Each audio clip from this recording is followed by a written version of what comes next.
वरिष्ठ अधिवक्ता Kapil Sibal RG Kar medical college एवं अस्पताल में महिला डॉक्टर के बलात्कार और हत्या के मामलों में पश्चिमी बंगाल सरकार का प्रतिनिधित्व कर रहे हैं। उन्होंने आरजीकर अस्पताल बलात्कार और हत्या मामले में सुप्रीम कोर्ट की कार्यवाही की लाइव स्ट्रीमिंग का विरोध किया।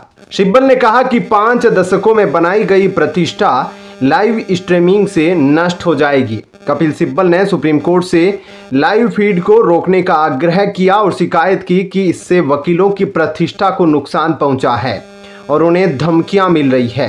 समाजवादी पार्टी के समर्थन से राज्यसभा सांसद बने वकील ने कहा कि भले ही वे आरोपितों का प्रतिनिधित्व नहीं कर रहे हैं, फिर भी उन्हें धमकियां मिल रही है। उन्होंने कोर्ट को सूचित किया कि उनकी चैम्बर में महिला वकीलों को बलात्कार की धमकियां दी गई है। कपिल सिब्बल ने सुप्रीम कोर्ट से कहा, ऐसे भावनात्मक प्रभाव वाले मामलों की लाइव स्ट्रीमिंग गंभीर परिणाम उत्पन्न कर सकती है। हमारे पास 50 साल की प्रतिष्ठा दांव पर है। हम आरोपियों का प्रतिनिधित्व नहीं कर रहे हैं। मैंने कहा, हंसी मजाक किया, यह अन्याय है। यह धमकियां अब मेरी चैम्बर की महिलाओं को प्रभावित कर रही है। इसके जवाब में सीजेआई डीवाई चंद्रचूड़ की अध्यक्षता वाली बेंच ने जनहित के पहलू को महत्व देते हुए कहा कि कोर्ट खुली तरीके से काम करता है।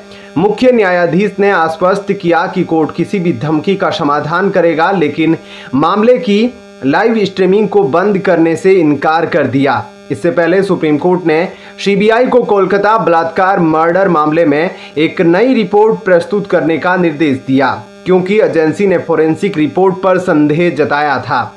सीबीआई ने सुप्रीम कोर्ट को जांच की प्रगति पर एक गोपनीय अपडेट प्रदान किया। बलात्कार और हत्या की जांच के अलावा सीबीआई आरजीकर के पूर्व प्रिंसिपल संदीप घोष और अन्य लोगों के खिलाफ अपराध और अस्पताल में उनके कार्यकाल के दौरान वित्तीय अनियमितताओं की जांच भी कर रही है। पिछली सुनवाई में सीबीआई का प्रतिनिधित्व कर रहे सॉलिसिटर जनरल तुषार मेहता ने एम्स दिल्ली और अन्य फोरेंसिक लैब्स को सैंपल भेजने की योजना का उल्लेख किया।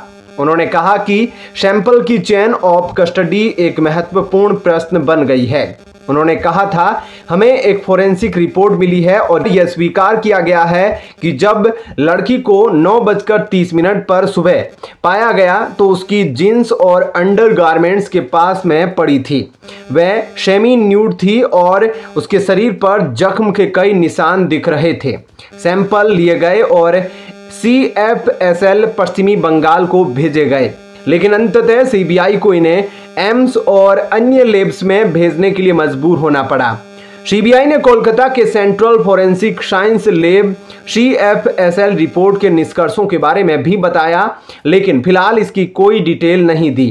पहले की सुनवाई में सुप्रीम कोर्ट ने पोस्टमार्टम चालान की अनुपस्थिति पर सवाल उठाया था। सीबीआई की नवीनतम रिपोर्ट की समीक्षा के बाद कोर्ट ने चल रही जांच पर टिप्पणी करने से परहेज किया। सुप्रीम कोर्ट ने कहा कि विवरण प्रकट करने से प्रक्रिया में बाधा उत्पन्न हो सकती है। कोर्ट ने पुष्टि की कि सीबीआई के प्रयास सच्चाई को उजागर करने के लिए हैं। फिलहाल के लिए इस खबर में इतना ही। आगे की अपडेट के लिए बने रहिए लाइव टीवी न्यूज के साथ। धन्यवाद। जय हिंद।